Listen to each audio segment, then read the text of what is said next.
Aleluia. Eu cumprimento a igreja com a santa e gloriosa paz do Senhor Jesus, amém?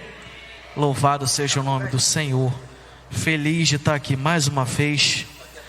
Queria louvar a Deus por esse momento, por mais esta oportunidade de estarmos na presença de Deus, de podermos falar do amor de Deus, onde muitos querem, mas não podem, são privados de falar a palavra, são privados de estar numa reunião como essa e poder sentir a presença de Deus de fato, como temos sentido aqui hoje. Hoje eu me atrevo a dizer que será um dia histórico na nossa vida, porque o que Deus tem feito aqui nesse lugar, nessa manhã e nessa tarde, vai ficar para a história, marcado em nossos corações, amém? Gostaria de agradecer também a missionária Rose, todo o corpo de missionários daqui desta igreja, nosso amigo presbítero Fábio também, que Deus continue abençoando, foi o canal para nós chegarmos até aqui.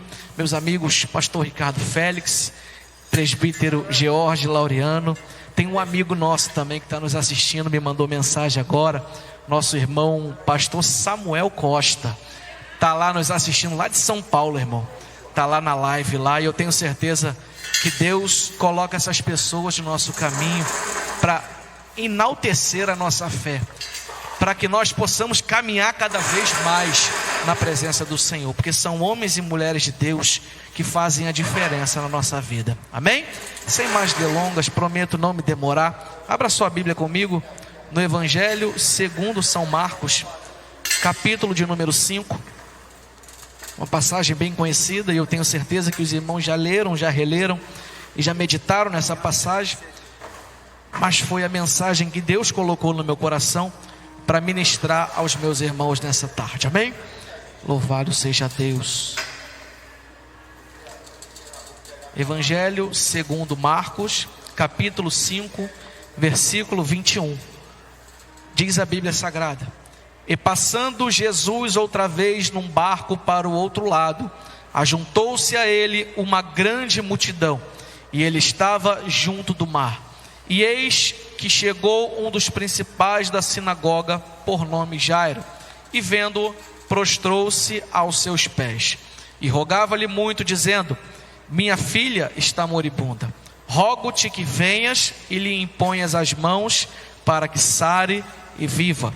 E foi com ele, e seguia-o uma grande multidão que o apertava. Feche a sua Bíblia, coloque em cima do seu assento, coloque em cima da sua cadeira, feche seus olhos um pouquinho, vamos orar. Soberano Deus e eterno Pai, Senhor, graças te damos por estarmos aqui na tua casa mais uma vez, Senhor. Deus, obrigado por tudo que o Senhor já tem feito aqui nessa tarde, Senhor.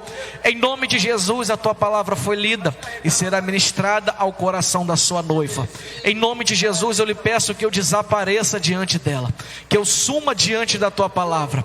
Senhor, que o teu Espírito Santo continue com a liberdade que ele já vem tendo durante esse dia todo para ministrar nos nossos corações. Deus, mantenha o céu aberto em cima desta igreja, a qual o Senhor já preparou para derramar bênção sem medidas sobre a vida dos teus filhos nesse dia, Senhor.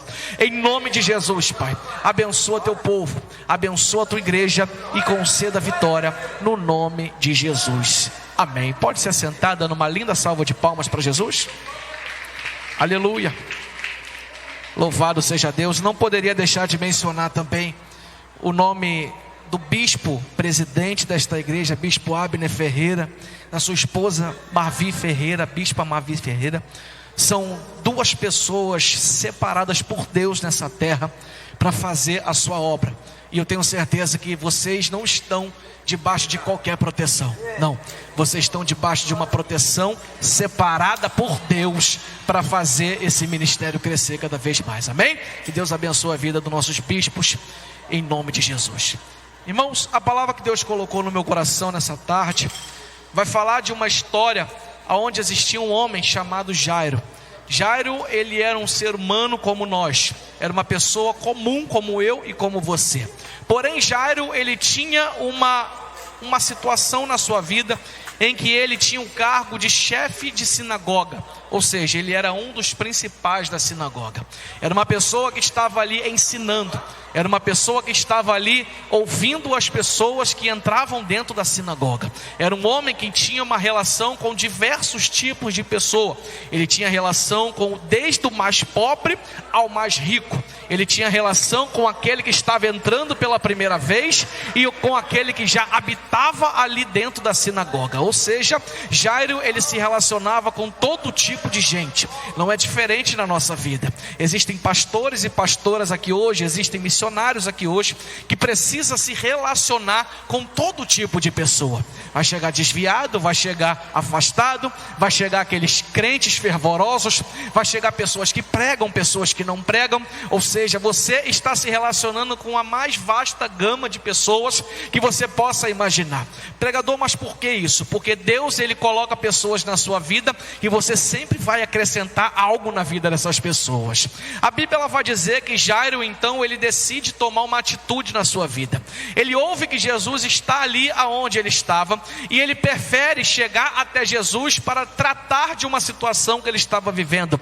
Haja vista que a Bíblia, ela vai dizer que a sua filha, em Marcos ele vai dizer que a sua filha se encontra moribunda. Mateus vai dizer que a sua filha já estava morta. E Lucas vai dizer que a sua filha estava à beira da morte, ou seja, muito doente, prestes a morrer. Vai dizer a história então que Jairo, ele toma uma decisão na sua vida. Jairo, ele decide ir até Jesus. Ele prefere procurar o caminho em que ele encontraria a salvação para sua filha. A palavra do Senhor, ela vai dizer que Jairo não pensou quem iria olhar para ele. Jairo não pensou quem iria apontar para ele. Jairo não pensou quem iria tacar pedra nele. O fato é que Jairo, ele decidiu tomar essa decisão. Quantas vezes na nossa vida nós precisamos tomar uma decisão, mas ficamos olhando para quem vai nos apontar? Quantas vezes olhamos para uma situação que se encontra na nossa frente e devemos tomar uma decisão, mas estamos preocupados com o que o fulano vai falar? Quantas vezes precisamos tirar alguém de um lugar e colocar em outro lugar, mas estamos preocupados se aquela pessoa vai se sentir mal, se aquela pessoa vai deixar o meu ministério, se aquela pessoa vai para outra igreja. Ei, querido, Deus não te colocou no evangelho para você ficar pensando nessas coisas. Deus te colocou no evangelho para você fazer o que ele manda e ponto final. Ele precisa crer que você é aquele enviado para fazer o que Deus mandou. Diz a Bíblia então que Jairo, ele toma uma decisão. Haja vista que se nós pararmos para fazer uma analogia dessa passagem, se nós pararmos para analisar essa passagem, você vai perceber que se você tiver apenas um copo de água, quem aqui tem filho vai saber e vai entender o que eu estou falando. E quem não tem, troque o filho por uma pessoa mais amada. Se você tem um copo de água, você está num local em que não tem água nenhuma, e você está com o seu filho do seu lado, ou com a sua filha do seu lado, e ele fala para você: papai, mamãe, eu estou com sede, eu preciso beber água, mas só tem um copinho de água, missionária Rose. E aí a gente pensa: será que eu vou beber aquela água, ou será que eu vou dar para o meu filho? Será que eu vou matar a minha sede, ou eu vou matar a sede do meu filho? O que Jairo fez aqui nesse momento foi mais ou menos isso. O que as pessoas que estavam olhando para Jairo, porque quando você se posiciona numa situação de liderança, você vira alvo, você vira uma pessoa que parece que colocaram um alvo nas suas costas, que querem te derrubar, querem puxar o teu tapete, querem estar aonde você está. Mas Jairo, ele não pensou nessas hipóteses. Jairo não pensou se fariseus iam olhar para ele e falar: por que tu foi buscar Jesus? Jairo não pensou que os saduceus iam olhar para ele e perguntar: para que você foi lá falar com aquele que se diz o rei dos judeus? Jairo, naquele momento, ele tinha um copo d'água, a sua filha estava morrendo de sede, e ele precisava decidir se ele bebia a água ou se ele dava para sua filha. Jairo, ele toma uma decisão e ele fala: eu vou dar essa água para minha filha, ela não pode morrer. Ei, querido, Jairo não imaginou aquilo que poderia vir depois, a consequência que poderia acontecer se alguém apontasse ele. E na nossa vida não é diferente. Quando nós resolvemos aceitar Jesus, quando nós resolvemos seguir a palavra de Deus, quando nós resolvemos crer que Jesus é o nosso caminho, é o único e suficiente autor e salvador da nossa fé, nós estamos dizendo para o mundo: Satanás, eu não importo com o que tu fala, eu não quero saber o que vão me apontar. Eu não estou nem aí para que vão levantar falso testemunho de mim, porque eu sei que o meu Redentor, ele vive, e por minha causa ele se levantará. Jairo imaginou isso. Jairo pensou isso naquele momento.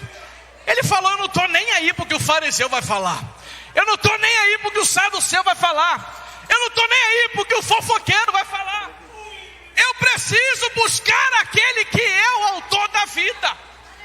Eu preciso buscar aquele que vai salvar a minha filha. E quando Jairo chega até Jesus, a Bíblia vai dizer que ele se prostra aos pés de Jesus.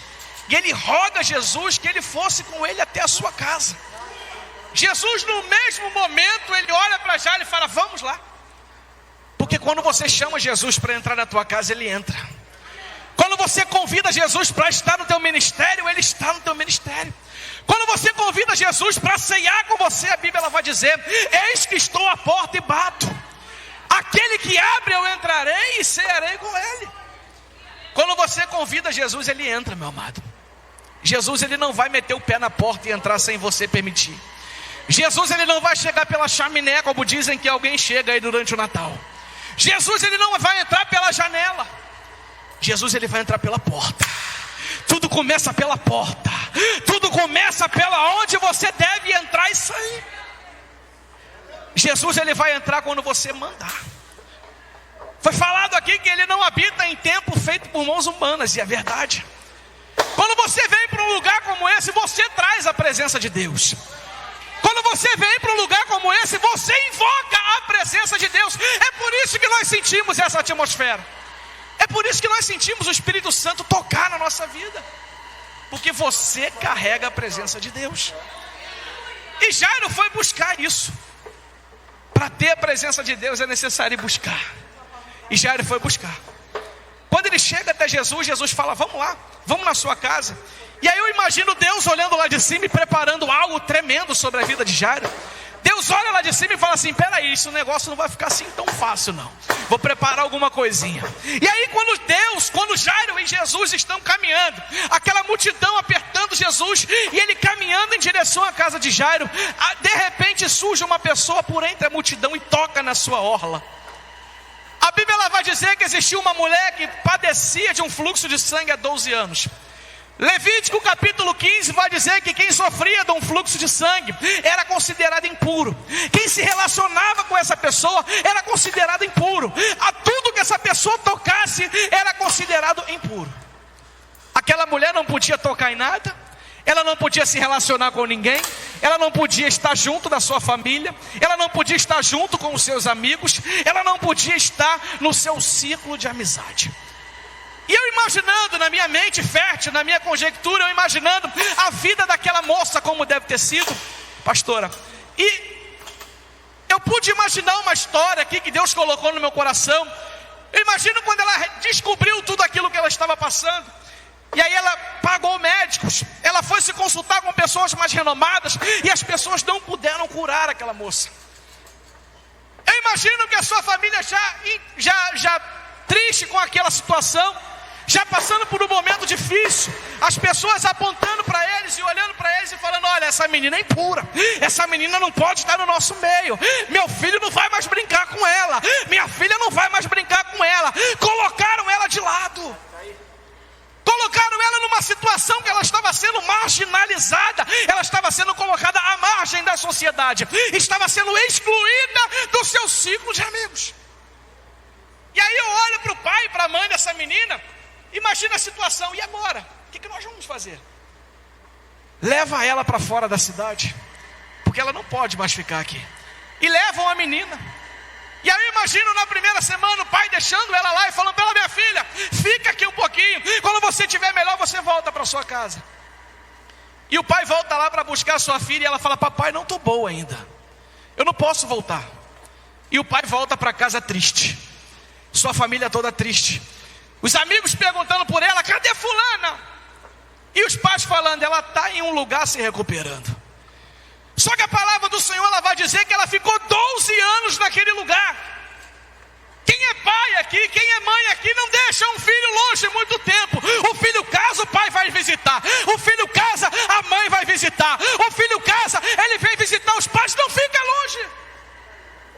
Eu imagino o pai dela indo buscar a sua filha e ela falando: papai, não posso, não dá para voltar. 12 anos se passam. E o interessante é que a palavra do Senhor, ela vai dizer que ela veio por detrás entre a multidão e tocou a sua vestimenta, porque dizia: se tão somente tocar nas suas vestes, sararei. A palavra do Senhor, ela vai dizer, e eu fui questionar a Deus por que ela fez isso.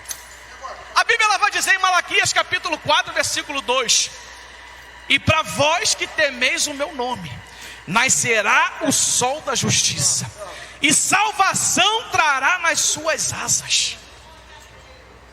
Eu imagino que aquela menina, ela ficou naquele lugar de exílio, mas não foi ociosa. Ela ficou estudando, ela ficou lendo. E aí eu posso imaginar, um certo dia ela pega um rolo chamado rolo de Malaquias, e ela começa a ler aquele capítulo 4, versículo 2, quando na verdade a palavra do Senhor traduzida do original para o português, a Bíblia, ela vai dizer, a parte que diz nas suas asas, é uma palavra chamada canaf, e canaf quer dizer na orla da sua vestimenta. Quando ela pega aquele rolo, ela vai ver: e para vós que temeis o meu nome, nascerá o sol da justiça, e salvação trará na orla da sua vestimenta. Quando ela sabe que Jesus vai passar, ela fala: se tão somente eu tocar na sua veste, eu sararei. Se tão somente eu tocar na orla da sua veste, eu sararei. Se eu tocar na sua veste, eu ficarei sarada. Essa menina, ela rompe barreira, ela rompe obstáculos, ela rompe muralhas. Pessoas que estavam ali no meio a conheciam. Pessoas que estavam ali sabiam que ela era impura. Pessoas que estavam ali sabiam que ela não poderia estar ali, mas ela vem por detrás de Jesus e toca na sua veste. Ei, querido, hoje está tão fácil seguir Jesus, hoje está tão tranquilo seguir Jesus. A caminhada é difícil, mas chegar até Jesus é fácil. Sabe por quê? A Bíblia, ela vai dizer que quando ele entregou a sua alma lá no Gólgota, lá na cruz daquele madeiro, a Bíblia, ela vai dizer que o céu se enegreceu. Houve um barulho tão forte que o véu do tempo, ele se rasgou de cima a baixo. E Deus está dizendo para mim e para você: filho, o acesso está livre, está liberado. Entra, vem ceiar comigo, vem fazer parte, vem me buscar, porque eu estou acessível. É isso que Jesus está falando para nós. E ela vai lá e toca em Jesus. Jesus para e faz a famosa pergunta: quem me tocou?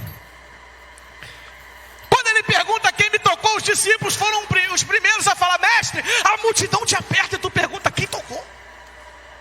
Jesus olha para eles e fala assim: alguém me tocou, porque de mim saiu virtude. Em contrapartida, eu imagino a cara de Jairo. Eu posso imaginar Jairo sorrindo de uma forma que ele nunca sorriu antes. Ele devia estar imaginando: o Jesus está vindo comigo, Jesus está indo na minha casa. A moça acabou de ser curada, tinha 12 anos, porque a Bíblia, ela vai dizer que ela confessou tudo o que aconteceu. Tinha 12 anos que ela estava enferma, e Jesus está indo na minha casa. A minha filha vai ficar boa, minha filha vai ser curada. Só que quando Jesus está dizendo para a moça: e filha, a tua fé te salvou, vá em paz e ser curada deste teu mal, Jesus ia falar mais coisa para ela, mas interromperam Jesus falando assim, ó: estando ele ainda falando, chegaram alguns do principal da sinagoga, a quem disseram: a tua filha está morta, para que enfadas mais o mestre? Jesus ainda falando, cortaram Jesus no meio, interromperam a fala de Jesus para aquela moça. Quantas vezes você está numa ligação com o mestre e vem alguém, bate no teu ombro, vem alguém querendo te abraçar: ei, meu irmão, deixa o vaso rodar, deixa o vaso dar lugar, querido. Porque quando tu está no espírito, tu não bate em cadeira, tu não bate em ninguém, tu não cai, tu não faz nada disso, porque tu está consciente. E Jesus falando com aquela moça, cortaram Jesus, mas foi necessário cortar Jesus. Porque quando a pessoa chega para Jairo e fala: não incomoda mais o mestre, a tua filha está morta, Jesus ouve o que aquela pessoa falou. Jesus ouve o que ele falou. E quando ele olha para Jairo, aquele sorriso largo de Jairo já está entristecido. O seu semblante caiu. Jairo já está andando encurvado porque a sua filha morreu. Ninguém quer perder um filho. Ninguém quer perder um ente querido. Ninguém quer perder uma pessoa que ama. E Jairo acabou de perder a sua filha. Jairo tinha esperança enquanto ela estava viva. Davi jejuou, Davi orou, Davi se consagrou a Deus enquanto o menino estava vivo. Mas depois que ele morreu, ele começou a comer. Acabou o jejum. Ele voltou a comer normalmente, morreu, não tem mais o que fazer. Eu imagino que Jairo pensou da mesma forma. Se o rei que é o rei fez isso, imagina eu. Jairo, triste.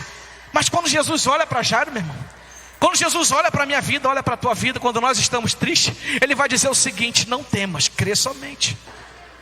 Quando Ele diz não temas, crê somente, eu imagino Deus de novo lá em cima falando: agora eu vou fazer o que eu tinha que fazer na vida de Jairo. Ei, meu irmão, Deus às vezes Ele complica alguma coisa para mim e para você.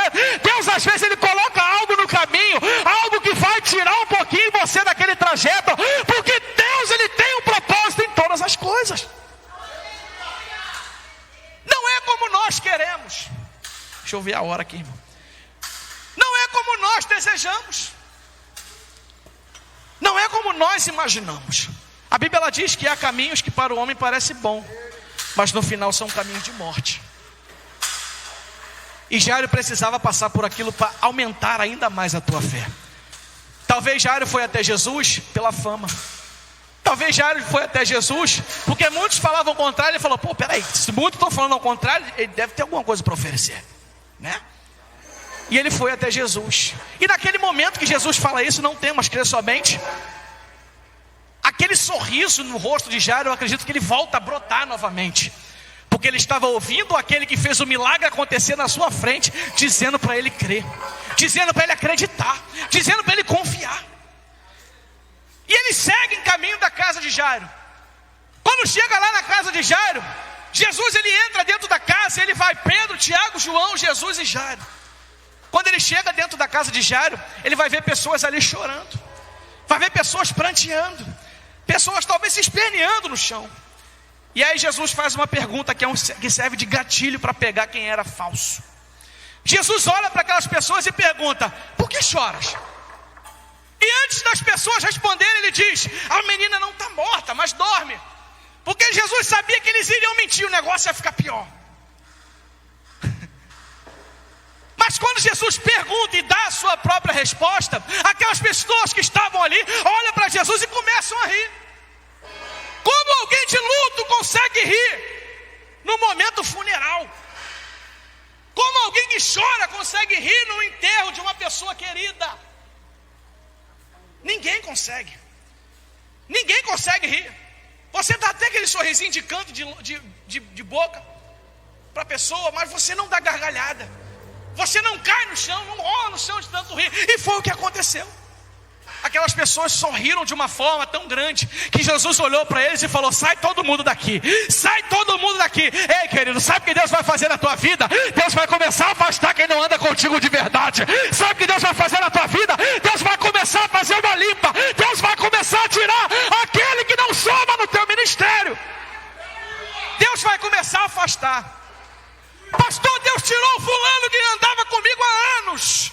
Mas é porque não era digno de andar contigo, meu irmão. Pastor, Deus tirou a fulana que andava na minha casa, vivia almoçando comigo, jantava comigo, dormia na minha casa, passava férias, e Deus arrancou. Ei, querido, se não é para andar contigo, Deus tira. Se não é para caminhar contigo, Deus tira. Se não é para somar no teu ministério, Deus tira. Deus arranca. Deus não vai permitir. Deus não vai deixar.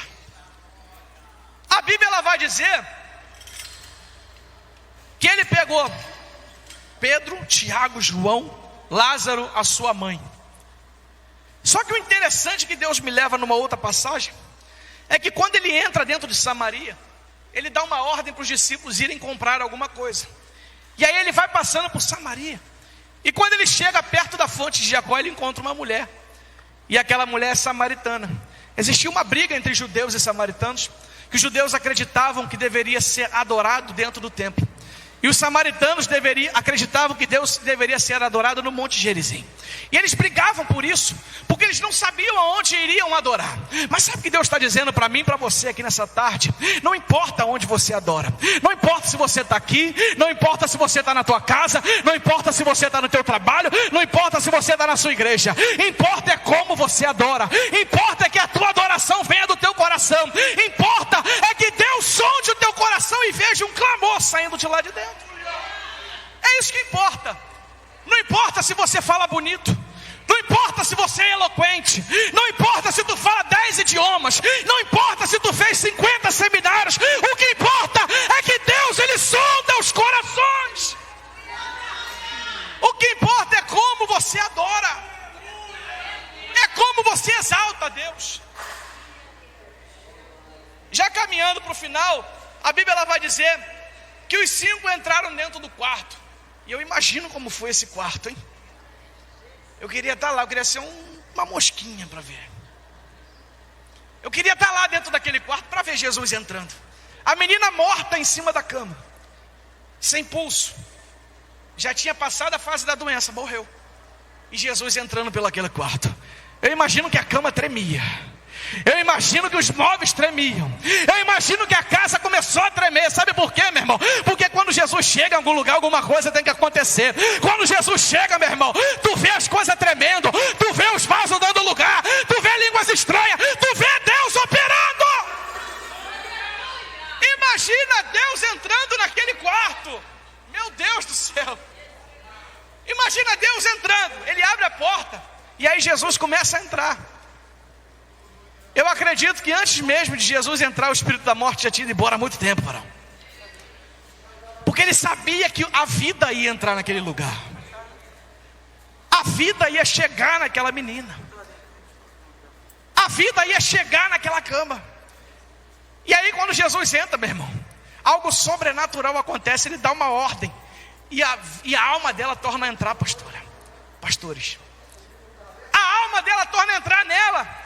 E Jesus toma pela sua mão, levanta e entrega aos seus pais. Sabe o que Jesus está nos ensinando aqui nesse momento? Isso está descendo aqui agora. Sabe o que Jesus está nos ensinando? Quando ele pega a menina pela sua mão, a Bíblia não diz se é direita ou se é esquerda. Toma pela sua mão e entrega aos seus pais. Jesus está dizendo para mim e para você, filho, quem cuida de você são os seus pais. Quem cuida de você são os seus pais. Quem cuida de você é aquele que zela pela tua vida. Ah, pastor, mas meus pais já morreram. Ei, meu irmão, você tem um pai espiritual. Você tem uma pessoa que está de joelho dobrado pela tua vida. Você tem alguém que nesse momento está lá jejuando para você estar aqui. Você está sempre debaixo de alguma autoridade. Pastor, eu sou pastor há muito tempo. Eu sou autoridade.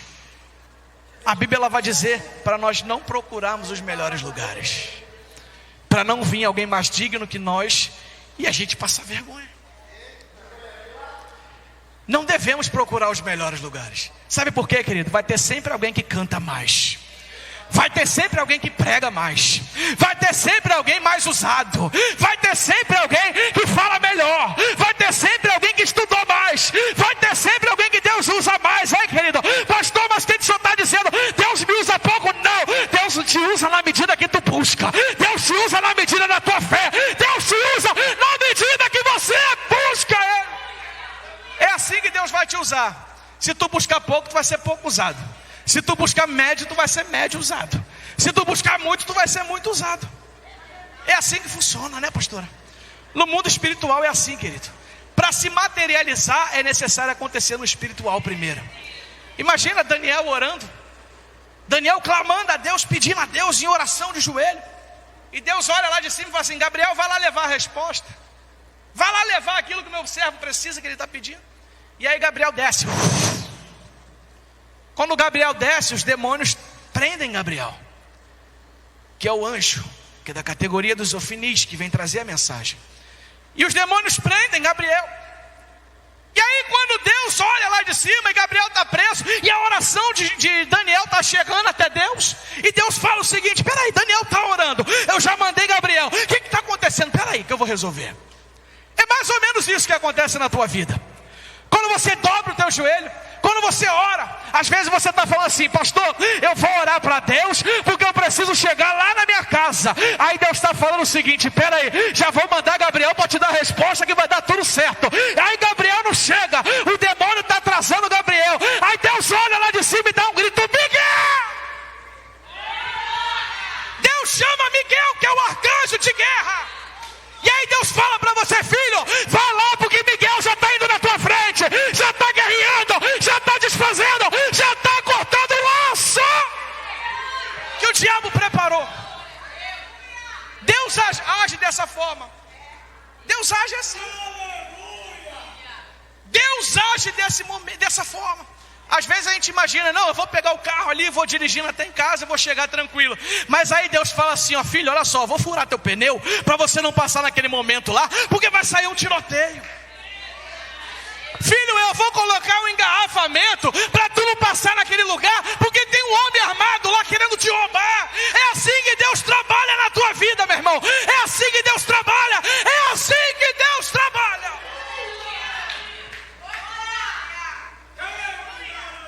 Quem busca muito, recebe muito. Quem busca pouco, recebe pouco. Então nessa tarde, meu irmão, Deus me trouxe aqui para dizer para você: busca o máximo que você puder, o quanto você puder. Pastor, não estou aguentando mais. Aguenta. Jesus, quando subiu lá no Getsemane, ele falou para o pai: pai, se possível, afasta de mim esse cálice. E aí Deus fala para Jesus no seu coração, fala assim: volta lá e vai ver como é que está teu servo. Está Pedro, Tiago e João dormindo. Quando ele volta para o jardim do Getsemane, a resposta já foi dada. Pastor, qual foi a resposta? Jesus vira para Deus e fala, e Jesus tem a resposta de Deus para a sua vida.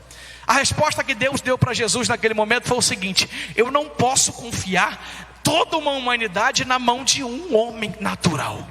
Eu preciso confiar a humanidade na mão de alguém que é celestial, na mão de alguém que eu enviei, na mão de alguém que se chama o Cristo. Mateus capítulo 1 vai dizer sobre a genealogia de Jesus. E no final do capítulo 1 vai dizer: e o seu nome era Jesus, o Cristo.